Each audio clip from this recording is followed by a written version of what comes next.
الحمد لله كفى وسلام على عباده الذين اصطفى أما بعد. أعوذ بالله من الشيطان الرجيم. بسم الله الرحمن الرحيم. فأما من طغى وآثر الحياة الدنيا فإن الجحيم هي المأوى وأما من خاف مقام ربه ونهى النفس عن الهوى فإن الجنة هي المأوى. صدق اللہ العظیم. محترم سامعین کرام، بزرگوں اور دوستو، انسان جو بھی اعمال کرتا ہے، جو بھی اعمال اس کے اعضاء سے صادر ہوتے ہیں، وہ دو حال سے خالی نہیں ہوتے ہیں. یا تو وہ اعمال اچھے ہوں گے اور یا تو وہ اعمال برے ہوں گے. اگر اعمال اچھے ہیں تو ان کو کہا جاتا ہے نیکی، اور اگر اعمال برے ہیں تو ان کو کہا جاتا ہے گناہ. گناہ کیا چیز ہے؟ گناہ کہتے ہیں نافرمانی کرنے کو. مثلا آپ کا کوئی بڑا ہے، اس نے آپ کو کوئی کام کرنے کا حکم دیا یا کوئی کام کرنے کے لیے کہا، آپ نے اس کی بات نہیں مانی، اس کام کو آپ نے نہیں کیا، تو یہ اپنے بڑے کی بات کا نہ ماننا، اسی کا نام ہے نافرمانی. اگر یہ نافرمانی اللہ تعالیٰ اور اس کے رسول حضرت محمد الرسول اللہ صلی اللہ علیہ وسلم کی ہو تو اس کو گناہ کہا جاتا ہے. گناہ انسان کے لیے ایسے ہی نقصان دہ ہے جیسے انسان کے لیے زہر نقصان دہ ہوتا ہے.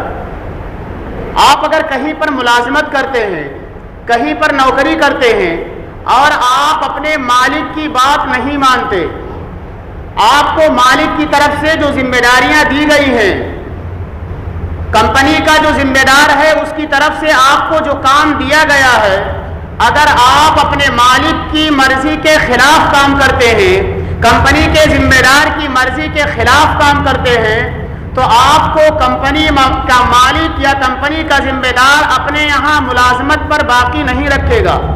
آپ اس لائق نہیں ہوں گے کہ آپ کو رکھا جائے، بلکہ آپ کا عمل تو اس لائق ہے کہ آپ کا کان پکڑ کر کے آپ کو کمپنی سے باہر کر دیا جائے. اسی طرح سے انسان اس دنیا کے اندر اللہ کا بندہ ہے. انسان اللہ کا بندہ ہے، ملازم نہیں ہے. یہ اللہ تعالیٰ نے انسان کو پیدا کیا ہے، اللہ انسان کا خالق ہے، اور اللہ نے انسان کو پیدا کرنے کے بعد اس کو کرنے کے کام بتائے کہ تمہیں کیا کام کرنا ہے، اور پھر اس کرنے کے نتیجے میں اس کے جو فوائد حاصل ہونے والے ہیں وہ فوائد انسان کو سمجھائے گئے، اور نہ کرنے کی شکل میں اس کے جو نقصانات ہیں وہ نقصانات انسان کو سمجھائے گئے. اب اگر انسان اپنے پیدا کرنے والے اللہ اور اپنے مالک کی مرضی کے مطابق اور اس نے جن کاموں کے کرنے کا حکم دیا ہے وہ کام انسان اپنا لیتا ہے، تو یہ انسان اپنے پیدا کرنے والے کی خوشنودی اور رضا کو حاصل کرنے میں کامیاب ہوگا. اور جب انسان اپنے پیدا کرنے والے کو منانے میں کامیاب ہو جائے گا، اس کو خوش کرنے میں کامیاب ہو جائے گا، اس کی خوشی کو پانے میں کامیاب ہو جائے گا، تو اس کے نتیجے میں وہ مالک اس کو دنیا کے اندر بھی انعام اور اکرام سے نوازے گا، اور مرنے کے بعد بھی انعام اور اکرام سے اس کو نوازا جائے گا. اور جس نے اپنی مالک کی مرضی کے خلاف کام کیا، مالک کی مرضی کچھ اور تھی، وہ اپنی مرضی کے مطابق زندگی گزارتا ہے، وہ اپنی مرضی کے مطابق ہر جگہ راستے تلاش کرتا ہے. جب اس کا پیدا کرنے والا کوئی کام کرنے کا حکم دیتا ہے تو وہ انسان اس میں حکمتیں تلاش کرتا ہے کہ آخر اللہ تعالیٰ نے ایسا حکم کیوں دیا ہے. حالانکہ یہ انسان اللہ کا بندہ ہے، اس کو اس بات کا اختیار نہیں دیا گیا ہے کہ یہ اللہ تعالیٰ کے کسی حکم کے بارے میں یہ سوال کرے کہ آخر اس کی حکمت اور مصلحت کیا ہے، آخر یہ حکم ہم کو کیوں دیا گیا ہے. اس کی مثال یوں سمجھنا چاہیے جیسے آپ نے کسی کو اپنے گھر کے اوپر ملازم رکھا کہ بھائی تمہارا کام ہے گھر کی جو ضرورت کی چیزیں ہیں، سودا سلف ہے، یہ تمہیں لانا ہے. اب اس گھر کا مالک صبح اٹھتا ہے اور اس نوکر کو بلا کر کے کچھ پیسے دیتا ہے کہ جاؤ بازار سے یہ سامان اتنا اتنا لے کر کے آؤ. وہ نوکر اس سے سوال کرتا ہے کہ بھائی آپ نے یہ سامان اتنا کیوں منگوانے کا حکم دیا اور آپ مجھ سے ہی کیوں منگوا رہے ہیں، اور اتنا کلو سامان کی کیا ضرورت ہے، اتنے بھی تو کام چل سکتا ہے۔ اور آخر کیا کریں گے آپ؟ اگر کوئی گھر میں رہنے والا ملازم اپنے مالک سے اس طرح سے سوال کرنے پر آ جائے تو آپ اندازہ لگائیں کہ آپ اس ملازم کو اپنے گھر میں رکھنے پر تیار ہوں گے؟ نہیں۔ جس طرح آپ اپنے ایک ملازم کے اس پوچھ تاچھ کو برداشت نہیں کرتے، اس کو کہتے ہیں یہ بیجا سوال ہے، تمہارا کام تو یہ تھا کہ تمہیں جو حکم دیا جائے گا، جو کام بتایا جائے گا، جو سامان لانے کے لیے کہا جائے گا، بغیر کسی چونچرا کے وہ سامان لے کر کے آؤ گے۔ تمہیں کس نے یہ اختیار دیا ہے کہ تم یہ سوال کرو کہ اتنا کلو کیوں منگایا جا رہا ہے، اس سے کم بھی تو منگایا جا سکتا تھا، ہم ہی سے کیوں منگایا جا رہا ہے، اور یہی سامان کیوں منگایا جا رہا ہے، یہ بھی تو ہو سکتا تھا۔ یہ سب چیزوں کا سوال کرنا جس طرح یہ کہا جاتا ہے کہ بے وقوفی ہے، اور ایک نوکر نے جس کام کی ذمہ داری اٹھائی تھی اس ذمہ داری کے خلاف ہے، لہذا ایسا شخص ہمارے پاس رہنے کے لائق نہیں ہے۔ اسی طرح سے اللہ تعالیٰ نے انسان کو احکامات دیے ہیں بحیثیت بندہ ہونے کے۔ یہ انسان اللہ کا بندہ ہے، اللہ کی عظمت اور قدرت، اللہ کی بڑائی اور یہ انسان دونوں کا تعلق خالق اور مخلوق ہونے کا ہے، بندہ اور مالک ہونے کا ہے۔ مالک کا کام ہے حکم دینا، بندے کا کام ہے حکم کو مان لینا۔ بندے کو یہ اجازت نہیں دی گئی ہے تو کہ وہ اپنے مالک کے حکم دیے ہوئے کام پر چوں چرا کرے، اس کے بارے میں طرح طرح کے سوالات کرے۔ محمود اور ایاز کا ایک واقعہ آتا ہے۔ محمود غزنوی جو بہت بڑے فاتح ہیں، ان کا ایک غلام تھا، بہت چہیتا اور لاڈلا غلام تھا جن کو ایاز کہا جاتا تھا، اور بہت سارے بڑے بڑے وزراء اور عمرا تھے جن کے مقابلے میں محمود غزنوی ایاز کو ترجیح دیتے تھے، ان کی باتوں کو ترجیح دیتے تھے۔ تو اس پر بہت سارے وزراء کو اعتراض ہوتا تھا کہ آخر ایاز ان کا غلام ہے اور ہم لوگ تو وزیر ہیں، بڑے بڑے اونچے پوسٹ کے اوپر ہیں، لیکن غلام کی بات کو مانا جاتا ہے اور ہم لوگوں کی بات کو اتنی اہمیت نہیں دی جاتی ہے۔ اس بات کا احساس محمود غزنوی کو ہو گیا۔ ایک دن دربار لگا ہوا تھا، سارے وزراء موجود تھے اور ایاز بھی موجود تھے اسی دربار میں۔ بادشاہ کے پاس، محمود غزنوی کے پاس کہیں سے ایک بہت بہترین ہیرا آیا تھا۔ وہ ہیرا وہاں لا کر کے رکھا گیا اور سب سے پوچھا گیا کہ بھئی یہ ہیرا کیسا ہے۔ سب نے اس ہیرے کی تعریف کی کہ بہت شاندار ہیرا ہے، دنیا میں شاید ایسا ہیرا کسی اور کے پاس نہیں ہے اور بہت قیمتی ہیرا ہے۔ سب کی یہ تعریف سننے کے بعد بادشاہ نے ایک بڑے وزیر کو بلایا اور کہا یہ جو ہیرا ہے اس کو پٹک کر کے توڑ دو، اس کو پٹک کر کے توڑ دو۔ تو وزیر نے کہا بادشاہ سلامت، یہ بہت قیمتی ہیرا ہے، یہ ہیرا کیسے میں توڑ سکتا ہوں؟ میں نہیں توڑ سکتا اس ہیرے کو، آپ اس کو بچا لیجئے، کام آئے گا، بہت بڑی چیز ہے، بہت قیمتی چیز ہے۔ بہرحال بادشاہ نے کہا بیٹھ جاؤ۔ دوسرے وزیر کو بلایا، کہا یہ ہیرا ہے، اس کو پٹک کر کے توڑ دو۔ تو اس نے کہ بادشاہ سلامت جہاں پناہ، یہ ہیرا ہے، بہت قیمتی ہیرا ہے، آپ اس کو توڑنے کا حکم دیتے ہیں، میری ہمت تو گوارا نہیں کرتی کہ میں اس ہیرے کو توڑ دوں۔ اسی طرح اس نے کئی ایک وزراء کو بلایا اور سب سے یہی سوال کیا، سب سے یہی کہا کہ یہ ہیرا ہے، اس کو پٹک کر کے توڑ دو۔ لیکن سب نے معذرت کر لی اور کہا جہاں پناہ یہ ہیرا اتنا قیمتی ہے، آپ اس کو توڑنے کا حکم دے رہے ہیں، میری ہمت نہیں ہے کہ ہم اس ہیرے کو توڑ دیں۔ ایاز کو بلایا اور کہا ایاز یہ کیا ہے؟ ایاز نے کہا ہیرا ہے۔ کیسا ہے؟ بہت اچھا ہے، بہت قیمتی ہے، خوب تعریف کی۔ کہا اس کو پٹک کر کے توڑ دو۔ ایاز نے وہ ہیرا اٹھایا اور اٹھا کر کے پٹک دیا، ہیرا چکنا چور ہو گیا۔ بادشاہ غصہ ہو گئے، مطلب مصنوعی غصہ، کہا کتنے بڑے بڑے، یہ جتنے وزراء اور عمرا بیٹھے ہوئے ہیں، بڑے بڑے اونچے پوسٹوں پر ان کی تقرری ہوئی ہے، کیا بے وقوف اور پاگل ہیں کہ ان سے جب توڑنے کے لیے کہا گیا تو کسی نے ہمت نہیں کی اور تم نے توڑ دیا؟ کیوں توڑ دیا تم نے؟ تو کہا بادشاہ سلامت غلطی ہو گئی۔ کہا ٹھیک ہے غلطی ہو گئی، لیکن کیوں توڑا؟ یہی بات بادشاہ کو سمجھانا تھا لوگوں کو۔ کہا آخر توڑا تو کیوں؟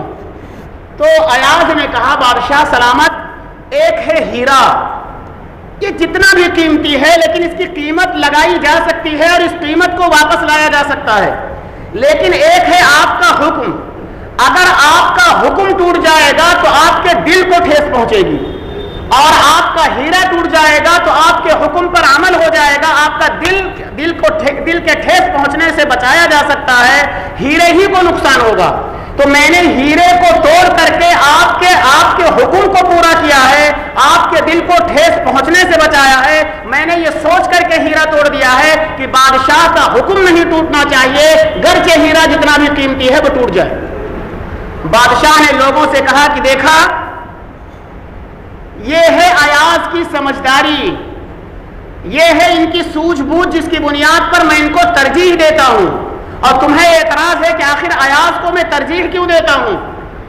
اسی طرح اللہ تعالیٰ ہے کہ انسان کو اللہ تعالیٰ نے حکم دیا ہے، انسان اپنی خواہشات کو توڑ دے، انسان اپنے جذبات کو توڑ دے، انسان دوسری اپنی چیزوں کا نقصان کر سکتا ہے، لیکن انسان سے اللہ کا حکم نہیں ٹوٹنا چاہیے۔ اگر انسان سے اللہ کا حکم ٹوٹتا ہے تو یہ اللہ کی نافرمانی ہے، اور جو انسان اللہ کی نافرمانی کرتا ہے کم سے کم اس دنیا میں 8 طرح کے مسائل کا سامنا ہوتا ہے، اس کو 8 طرح کی مصیبتیں اس کے اوپر آتی ہیں۔ پہلی سب سے مصیبت یہ آتی ہے کہ انسان احسان فراموش ہو جاتا ہے۔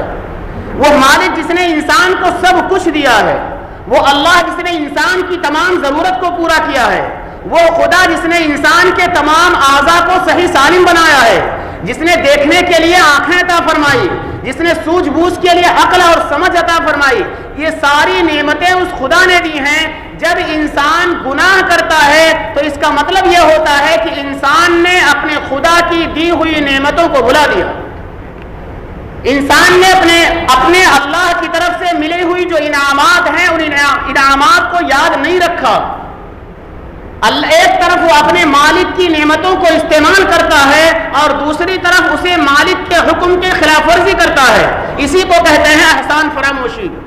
دوسری خرابی اس کی عقل الٹ دی جاتی ہے، اس کی عقل الٹی ہو جاتی ہے، صحیح بات اس کو خراب لگتی ہے اور خراب بات اس کو اچھی لگتی ہے۔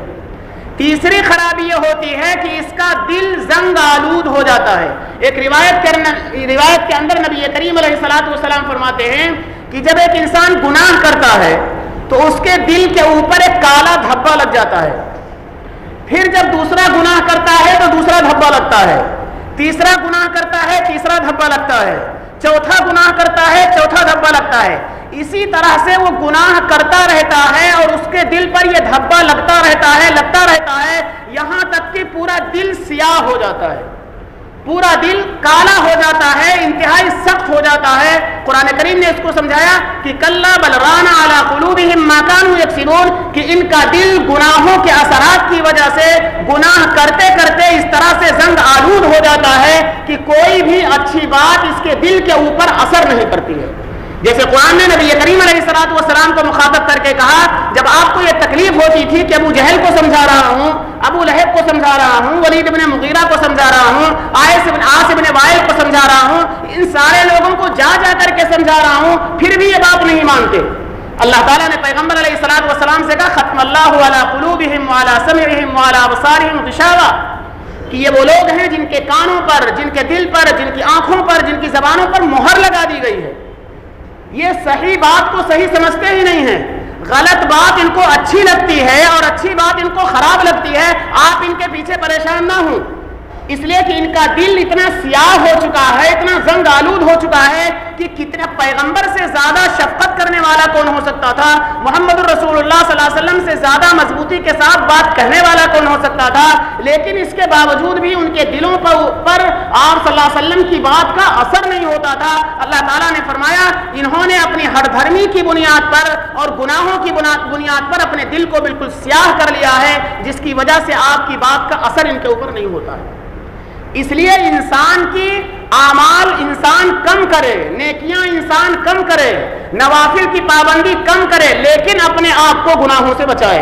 اللہ کے نزدیک پسندیدہ انسان وہ ہے جو نیکیاں کم کرتا ہے، فرائض اور واجبات کی پابندی کرتا ہے، نوافل بہت زیادہ نہیں پڑھ پاتا ہے لیکن اپنے آپ کو گناہوں سے بچاتا ہے، وہ انسان اللہ کے یہاں زیادہ پسندیدہ ہے اس کے مقابلے میں جو نوافل، اوابین، تہجد اور بہت سارے خیر کے کام کرتا ہے لیکن گناہوں سے اپنے آپ کو نہیں بچاتا ہے۔ اس لیے حضرت تھانوی رحمۃ اللہ علیہ کے یہاں جب کوئی جاتا تھا تو سب سے پہلے کہتے تھے کہ بھائی گناہ چھوڑ دو، توبہ کراتے تھے اور سب سے پہلا کام اس کا ہوتا تھا گناہ چھوڑ دو۔